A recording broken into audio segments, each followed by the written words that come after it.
San Jose has wonderful hiking routes, lovely weather, and spooky houses? That's correct, the Silicon Valley's administrative center has its very own dark secrets. This Californian paradise is a must-see for those who have the courage to face the weird and downright scary. The Winchester Mystery House must be mentioned on any list of the spookiest locations close to San Jose. Sarah Winchester was the widow and primary inheritor of the wealthy gun manufacturer William Wirt Winchester.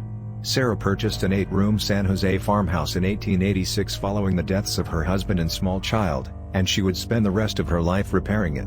The home continued to expand until her passing on September 5, 1922, and finally turned into a lavish, expansive mansion.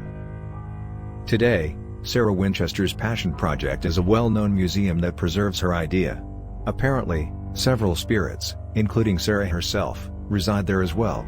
Some claim that the mansion is haunted by the ghosts of people slain by Winchester weapons. The house's peculiar design, which includes doors that lead nowhere and strangely laid-out corridors, definitely encourages frightening fantasies. There are several tours available at the Winchester Mystery House. Choose from one of the museum's seasonal events, such as the Walk with Spirits Tour, the Friday the 13th Flashlight Tour, or the Unhinged, Nightshade's Curse Tour, if you wanted to have a haunting experience. A general tour of the museum that covers the mansion's history is also available. Mount Hamilton, a mountain with magnificent views of the city, is located not far from San Jose. On top of the mountain, the Grand View restaurant has a prominent location. Typically, both residents and tourists frequent the location for its delectable meals and unrivaled views of the South Bay.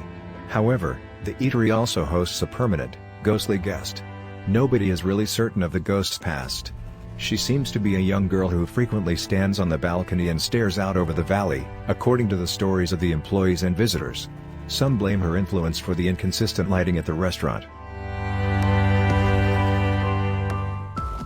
Hicks Road, a scenic drive from San Jose's southern border into the forest, is one of the most spooky locations close to the city. A portion of the almost 10-mile section offers vehicles a picturesque vista as it passes beside Guadalupe Creek. Local lore, however, claims that everything changes at night. The urban myths vary a little depending on who says them, but they are always creepy. According to some legends, the region is home to a cult that engages in occult or demonic activities. Others claim that the region is home to ghosts or UFOs. Then there are other theories that are a little more commonplace, like an albino family that drives away guests at night or crooks that patrol the road leading to their base of operations.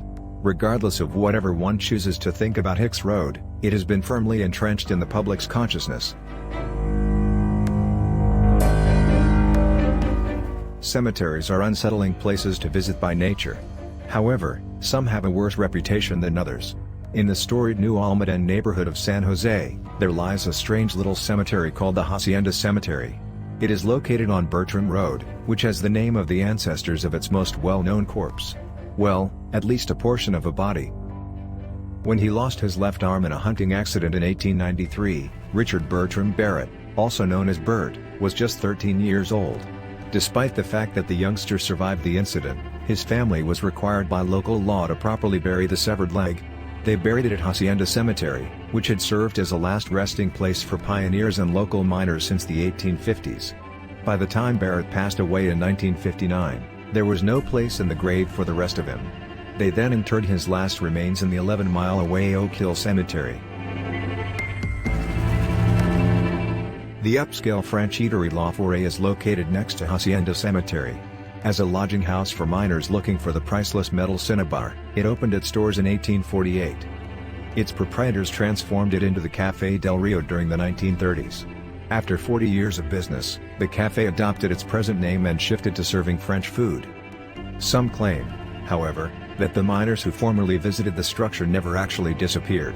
In the ancient boarding rooms and in the hallways, staff members and customers have reported seeing phantom male forms. In Santa Teresa County Park, Dotty's Pond, officially known as Santa Teresa Spring, is located where the former Bernal family property formerly stood. It has two names for a reason, each of its genesis tales is quite distinct. The first is an Ohlone folktale about a woman dressed in black who appeared out of thin air when a lot of their people were passing away from disease. She pointed to a rock that cracked open and released water. The fresh spring provided healing water, which the populace drank. José Joaquín Bernal gave the pond its official name after hearing the tale and believing the woman to be Saint Teresa. A subsequent tale claims that the spring has a far spookier past. This story tells of a girl named Dotty who fought with her parents. She hanged both of them from the rafters of their barn, killing both. She rushed to the river and dove in after feeling overwhelmed with remorse. She was pulled to the bottom and drowned by phantom hands that stretched up. According to the tale, anybody who swims in the pond or walks close by runs the same danger of dying. Thanks for watching the video. Don't forget to like, share and comment. Subscribe this channel for more videos.